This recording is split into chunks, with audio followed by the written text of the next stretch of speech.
Thank you for the introduction. I want to thank the group here for allowing me to present. Trying to give me 1 second. I want to see if I can get my chat box up. Um, Otherwise, what I'm thinking is normally this is an hour and a half presentation, and I scrunched it down for you guys. So throughout here, if I'm jumping around, not quite making sense, please just interject. If anyone from MGS wants to speak up and interrupt me with a question from the chat box, please do. I want to thank you guys again for this opportunity. Speaking here, I went to university with Liang, and I'm out in Denver, Colorado, but our firm does quite a bit of work out in North Dakota, and I've worked with a lot of your folks on various projects in North Dakota as well, so I thought it would be relevant. And hopefully some folks we can generate discussion. Maybe if there's anyone here who does numerical modeling, feel free to challenge me on any of my thoughts and what I present. And yeah, we'll just jump right into it here. So just to kind of run through things, I'll go over a project background, so where it's located and the need for this bridge replacement, some of the investigations we did for the project, the numerical design we did, starting out with 2D slope W, moving to then 3D FLAC, and then just gonna briefly rip through some construction photos, because honestly, I like that stuff a lot too, getting out in the field and actually seeing it being built. So a little bit about the project. So this is for the Long X bridge replacement, and it's located at this red dot over here in between Watford City and then Dickinson. So this project is part of the US 85 widening. During the oil boom, the roads here were heavily loaded way beyond their capacity. And there's been sustained growth now within these areas in the Bakken region where these towns have grown, and a lot of their roadways are still far under capacity. So US 85 is a big priority for the DOT, getting that from 2 lanes, one in each direction, to a total of 4 lanes. And part of it was replacement of the bridge, which goes over the Little Missouri River here. So just kind of zooming in on this area, here's the Little Missouri River. The bridge, is going right over it. And there's some pretty cool topography here, just from erosion, lots of landslides everywhere you look. And it's located within the north unit of the Teddy Roosevelt National Park. It's really a beautiful part of the state if you haven't been out there. Lots of landslides if you keep your eyes open. So that's where this project is at, right at the river crossing over there. And so here's a view from farther up the hill, just to give you an idea of the topography a bit, so you can see everything's, very well layered throughout here. Here's the bridge crossing over the Little Missouri. And we were actually doing a test anchor out for a separate part of the widening for US 85. Up here, you can see there's some distress over here. This is another really large landslide that's been a continuous pain for the DOT, so they're looking to permanently stabilize it. But just to give some context for where this bridge is located.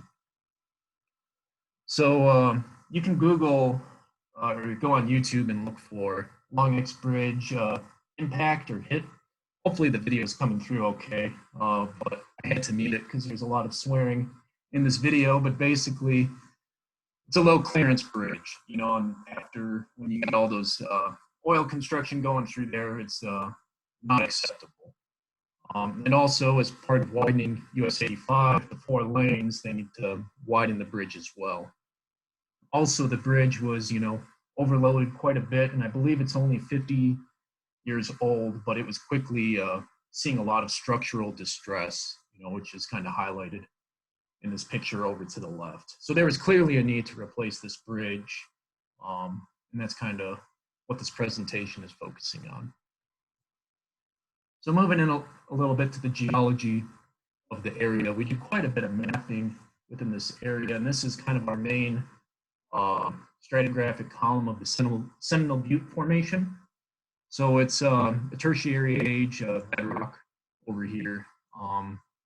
Overburden is mostly a quaternary age, alluvium, and then also a lot of landslide deposits. A lot of the claystone out here will have sandstone concretions in there that are really hard, and need to make that aware to the contractor ahead of time in case you're doing drilled shafts or something, so they have the equipment to drill through it. And then there's also quite a bit of lignite layers that pop up throughout here. Those lignite layers will carry water through them, and oftentimes on either side of the lignite, we'll find kerogen-rich clay layers. And those clay layers will actually have a lot of stability problems associated with them as well. So part of what we found from this mapping is that there were 4 within this area of the bridge, areas of high plasticity zones where we saw frequent problems with slope stability throughout the corridor. So kind of the easiest way for us to pick out those problem areas was looking at the liquid limits. And then we noticed, throughout relatively horizontal layering, there were similar problems throughout the corridor at those layers. And that threshold was kind of over 120 liquid limit is where we were seeing stability problems. And that's what's highlighted here in red. You can see that a lot of those areas correlate to this green-gray claystone within the Sentinel Butte Formation. So again, here was, a lot of our exploration. We didn't have to drill too many holes if we could just look at, some of the side slopes and do some of our mapping that way. And again, it's just a beautiful part of the country there. So that was how we created the stratigraphic columns. And here you can see this is up, again, above the bridge. There's a really nice cut here. You can see all the layers, the lignite layers where they produce water. And then this is an area where, there's a landslide and debris flow. What we're going to do here with the DOT is we're basically just cutting it back. It's an easy fix. Just take off the load, clear off the debris, and have it continue to be a maintenance problem. So again, kind of diving more into that liquid limit, we did quite a bit of tests throughout the corridor, which helps DOT, from our work, kind of extrapolate what we've done and then help them when they go off and do future work on their own within the area. Again, you can see that some of these liquid limits, we were calling them ultraplastic just because they were plotting so high up and actually right on top of the U line or nearly above. Very hard to actually do those Atterberg tests just because you have to be so delicate getting the water contents right when you're testing them. But again, that green-gray claystone, that was kind of shown up as the issue. The average liquid limit of that unit was 117. So again, some tricky soils out there. If they start sliding, they have a very low residual friction in it. So we did some more index testing for them to see kind of with those ultraplastic soils, what were they really, what was the mineralogy of the clays out there. Part of what we did too was X-ray diffraction. So we sent that out to get tested, and part of what they came back with is a lot of the odd behavior we were seeing from those green-gray claystones was just from very water-sensitive mountain rhyolite clays. So this is a little bit out of my wheelhouse, but again, it kind of helped us understand what clays were really driving a lot of these large landslides within the corridor and impacting the bridge. So with that too, we also did some strength testing, triaxial testing for structural design for the drilled shafts.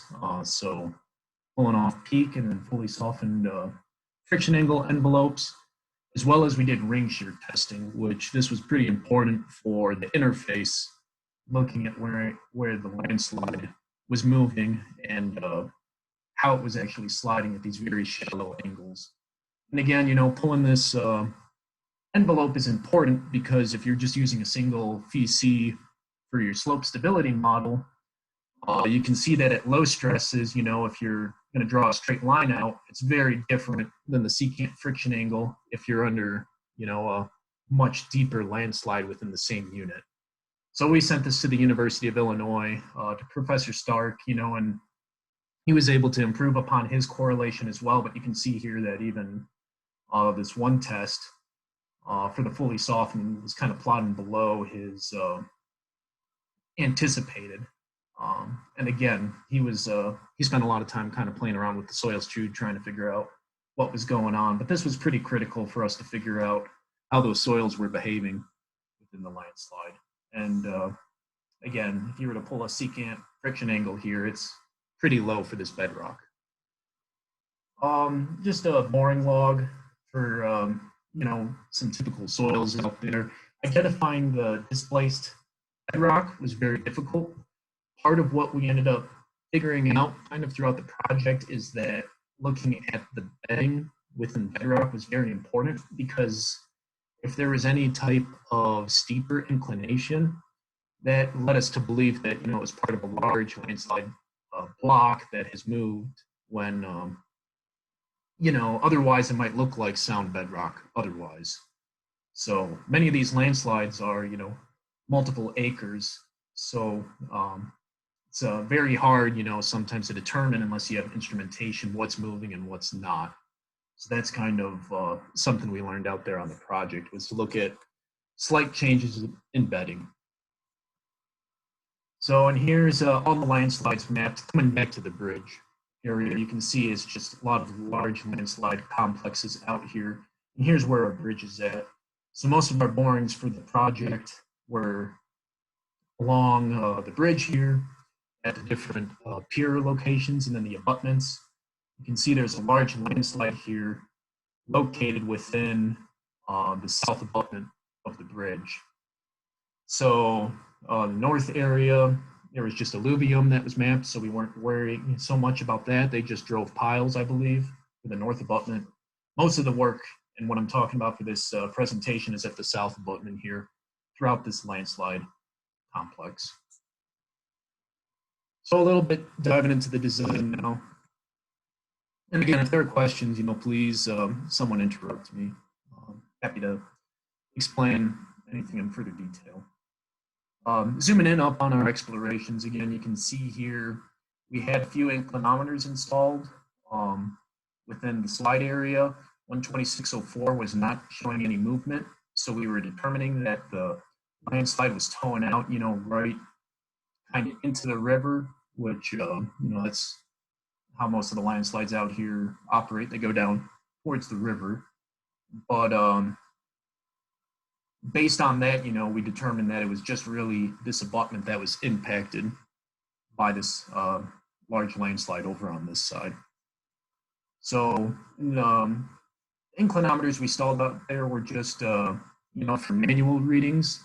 I'm curious, again, maybe some discussion, but there's been a lot of improvements recently in automated inclinometer, like MEMS, any of those types. But honestly, I prefer the tried and true slope indicator inclinometer, just because you have the same person reading it. Any type of electronic drift you can understand from the data. Again, I think I'll draw a lot of flack saying that, but I've always, we've always had success going out there taking manual readings, but if you're in a remote area, that can be difficult to do. So looking at a subsurface profile, again, here's our bridge. The abutment's located over here within this landslide deposit. We determined, that a lot of the landslide deposit also moved, below the river, but most of it wasn't moving, so most of that movement was within the south abutment. It's kind of what we put together. And again, at the north abutment, mostly just mapped alluvium. So getting into the actual design part, how we'll start out is we'll start out with just a two-dimensional slope W model. So this is kind of the best way when we're still trying to interpret where the slip surface is, what the material properties are. It's the fastest way for us to make iterations and to figure out how we can start our numerical modeling. So we'll start out with slope W, and again, we look for a factor of safety near 1, at unity, meaning that it's marginally stable. And then after we determine this, we can kind of start to pull it into a 2D or a 3D numerical model. So just running through the procedure here, and again, I think there are many different ways to perform numerical modeling, but this is what we do for slope stabilization design and how we can kind of conform it with strength reduction towards more of an AASHTO design, which that's always the trickiest part, walking through that. So what we'll do is we'll first run the model to equilibrium with just soil. And then after that, we'll add in the slip surface, which that's reduced until the numerical model becomes basically factor safety 1. It's very marginally stable. After that, we'll remove the fixed boundary condition downslope and then apply the constant pressure equal to the existing conditions. And what that does is that allows for the soil to continue moving downslope, but keeping a reasonable pressure so that the soil doesn't just run away from the model and it breaks. Then we'll add the drilled shaft elements, the cap beam for this project, as well as the ground anchors. And then we use the strength reduction factor, which basically reduces the phi and C of our soil properties, which equivalates to a factor of safety.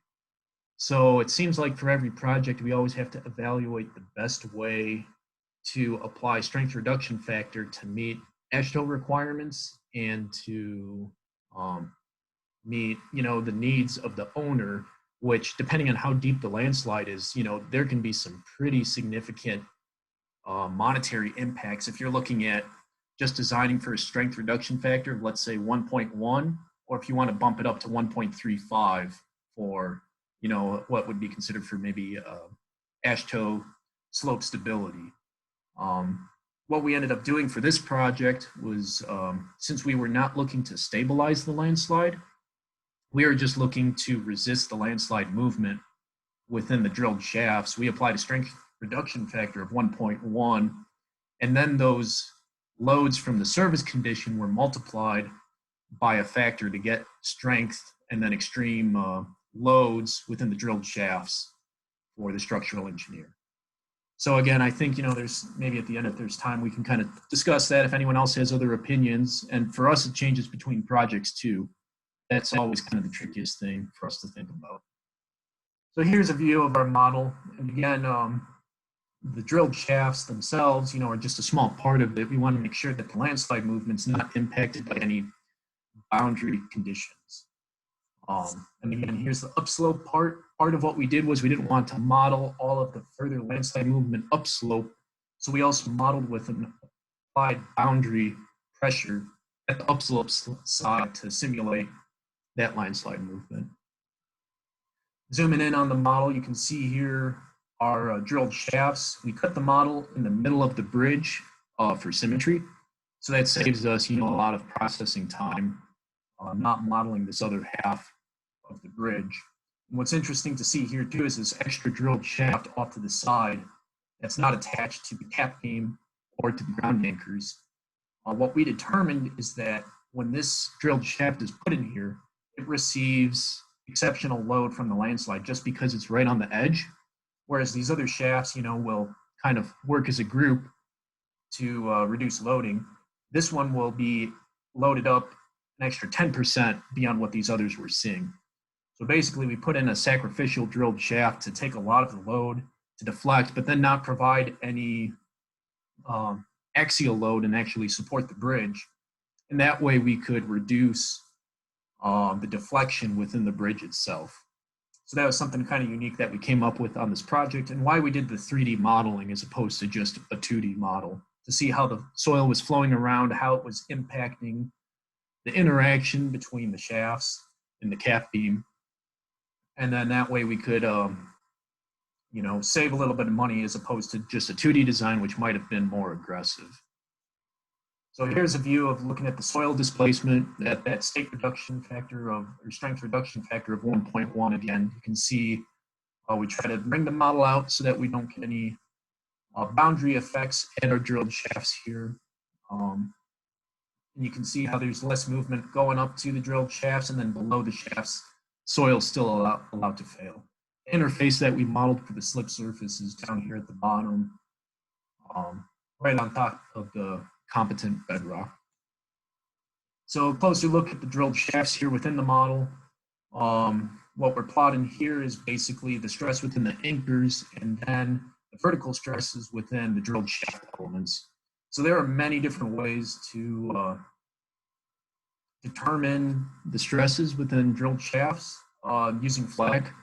So what I've found, and I kind of go back and forth between looking at calculating the moment from vertical stresses times the distance from the neutral axis, that's one way, or you can look at averaging the tau xz, or basically the shear stress within these elements, and summing those up within each elevation. So I'll check both, and then basically you can either differentiate, your moment to get the shear, or integrate your shear to get the moment. And it's honestly, in my opinion, good to check both just to see what looks reasonable and how you can then double differentiate to get to deflection. So ultimately, we do all that modeling. We try to tell the DOT that everything looks reasonable, makes sense. It's a lot of educating the client, a lot of the time. And then we come up with our shear and moment diagrams. And again, like I said, for this project, what we did was we pulled moments and differentiated to get the shear. And as far as the deflection goes from FLAC, we can just directly pull out the pure displacement from each of those cells and then figure out what the displacement is for a shaft. So that's just a really quick run through kind of the numerical modeling. I'd like to run through a little bit of the construction here just because this was a pretty unique project for me. At least these were the biggest drilled shafts I have personally seen. So this was just, so Malcolm Drilling did the construction out here. I thought they did a great job. The first shaft always takes a while to get started up, but after that they got into a rhythm and everything went pretty well out here. Braun was out here full-time watching the work. I was only out here for the first drilled shaft and then for the test anchors. But you can see here, this was kind of challenging working next to the existing Long X bridge here. And these drilled shafts, to resist those large loads going back here, you can see the max moment is 18,000 kip feet. And I believe this is factored, but either way, that's a very large moment to resist. And the DOT had some concerns with the previous project and drilled shaft construction. So what they came up with for this one was permanent casing, which ended up being an inch thick, and then there's additional rebar reinforcement. So that casing itself weighed 80,000 pounds. This is just piece 1 out of 2 because this drilled shaft was 130 feet deep. So basically Malcolm brought in this oscillating rig, and I'll tell you, I enjoy watching drilled shafts, but this was boring. I don't know if they do them out in Minnesota, oscillating work. This is more out on the West Coast, I think, but there's really not much to watch here. You can talk to the operator, try to gauge how it's advancing, but otherwise it's just looking at the cuttings as they're removed. So, and they used the clamshell bucket to pull out material, and then we were able to log the spoils that way. So here's a piece of lignite that they had to get through. And actually, this was kind of the toughest material for them just because they found that the casing, or the teeth on the casing, skated along the top of the lignite. So that first drilled shaft, it took them a while to just get through this foot of lignite. But once they figured out just a different way to, work the oscillator to break through it, they had success with the following shafts. So on this shaft too, even though there's permanent casing, they ended up with some groundwater infiltration into the excavation. So what they ended up doing for this shaft was they airlifted out the soils, and it worked very well.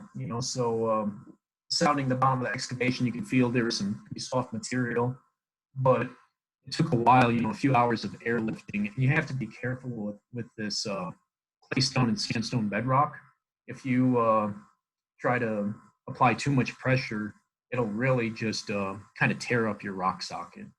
These shafts too, because they were fully cased, they were designed entirely for end bearing. So we didn't want to apply any sort of reduced skin friction with the casing just because we don't know rotating that casing in what type of friction you would actually get from the side of the casing, so they were entirely end bearing. So that's why the airlifting was important, to remove out all of that loose sediment at the bottom. Here's Malcolm picking up that reinforcement cage. Again, you can see it took 2 cranes just because of 8-foot diameter shaft, 130 foot long. It was a pretty complicated pick, but they did a great job picking it up. Here's again, this is one of my favorite pictures, just looking at the guys for scale on there. They were removing some of the cross bracing just to make sure that didn't have any conflicts with their tremie pipe. So here they are placing concrete via tremie. I know for you guys, a lot of this might be pretty simple, but basically just making sure that the tremie pipe is embedded and that it's not pulling out into the water, and then you'd end up with contaminated concrete. All of the drilled shafts also had CSL tubes to confirm that we had a good placed concrete, but again, that risk of concrete contamination is pretty low with the permanent casing. This first shaft ended up being like a 16-hour day out there. The total volume of concrete, I think, was around 240 cubic yards. So it was, and when you're driving out to, kind of the middle of North Dakota, it's not an easy task. So here they were finishing the pour. They just abandoned. They had some chains that were suspending the cage. They called it and just left those in. They had to cut them off and abandon them in the shaft. But that was finishing up the drilled shaft here. Moving on quickly to the ground anchor. So this work occurred later in the spring, right at the start of the pandemic. Kind of for us, there were almost no cases in North Dakota at this time. Actually, it was in April. But here's their anchor rig, and you can see here they started putting in the piers on top of the foundations for the new bridge. And here's where the abutment is, where they installed the drilled shafts and put the cap beam on top of. So here's Malcolm drilling the sacrificial test anchor, which I believe is 9 strands, bigger than what we put in the bridge, so that we can see, really load up that anchor and see what the maximum rock can actually take without overstressing the production anchors. So they drilled with casing water and air. The casing worked really well because it stabilizes the hole, and when they're hitting those different layers, they don't have to worry about anything collapsing. And they were drilling 180 feet, I believe, for this. So it was quite a deep hole, and the fully case was just a good way to make sure that they were able to stabilize it up until they grouted it. So here they are inserting the tendon for the test anchor.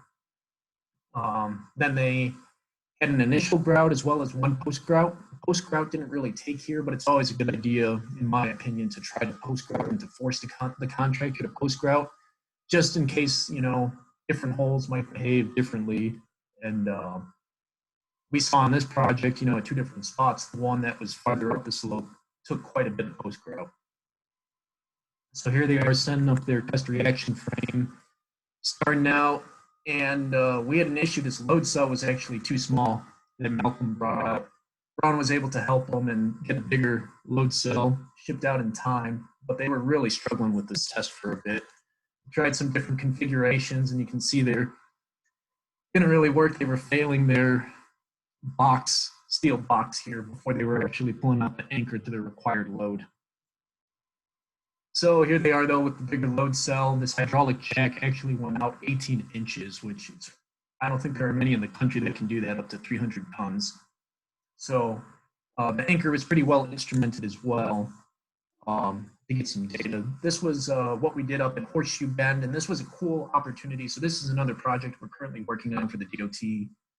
And what we were able to do was get an addendum tacked on so Malcolm could go out to this different part of the project while they were working on the Long Neck Bridge, do some testing for what we were currently designing. We were able to save the DOT $1 million by getting more aggressive with our design from this ground anchor test data. So that was kind of a cool thing, working with the owner and the contractor to save everybody some money. So here is the results from our proof test, and looking at the creep test, making sure you don't go over the thresholds for 10 minutes and 60 minutes. And we ended up being pretty conservative with our design, but Because each ground anchor is needed and it's not redundant, that was pretty necessary. So we also had downhole sensors on our anchors. So they're actually, these, I believe they're, I forget the name, but they're out of California. And basically how they work is they measure electrical conductivity. So when the steel stretches, it can measure basically the current through there. And so instead of just your typical strain gauge, you're measuring electrical change. And this way we can see how stresses are transferring through the bond zone in our anchor. So we had one in the free length, which should line up with the theoretical applied load from the hydraulic ram. And then we had 3 sensors within the bond zone. And you can see here that, again, we could have probably shortened up our bond lengths because most of that load was seen within the first 5 feet, of the bond zone of that anchor. But again, once we get closer to that ultimate load, we are getting pretty close to maxing out the load within that first 5 feet of the anchor. And then it looks like by the time you get to 20 feet within the bond zone, most of it's dissipated. We actually saw a little bit of uptick over here on this one sensor. And then on Horseshoe Bend, we did see quite a bit more load get taken up in that third sensor, which was 25 feet into rock. So some of what the bridge looks like now, we had one of our guys drive through this area this past August. Here's the girder set on top of the bridge. And again, our south abutments over here. All the work is done right now as far as the geotechnical part of the project. This kind of cool precast structure for wildlife undercrossing. So buffalo need, I guess, 35 feet to feel comfortable walking through there. So here's what it looks like after they place the highway on top of it. And they'll clean it up a bit more before it's all done. So really quick presentation, but please stay in contact if you'd like to. I'm also the president of the ASCE Denver branch, and a lot of what we're trying to do now during the virus is just getting more people value out of ASCE. So if you're interested in listening to some of our upcoming presentations, shoot me an email and feel free to listen in on them. They're all free. Our next presentation is geotechnical related, so I think it's relevant to everyone here. It will be from Dr. Filorni, and it will be on NSAR movement, where basically they use satellites to determine change detections. And we have used it, on this US 85 project elsewhere along the corridor as well. So I think you guys might find it relevant if you want to listen in, or just get our update. Shoot me an email. I'd be happy to add you. And we also have our Midwest Regional Leadership Conference coming up. So if anyone on this call is involved with ASCE and you'll be attending MRLC, really hope it's in person and we can shake hands. It's June of next year. And I believe you guys are within one of the regions that will be attending. So if you're flying out to Denver, please single me out and say hi. I'd be happy to meet you. So, and again, follow me, follow up with questions, via email, because I ran through this pretty quick here.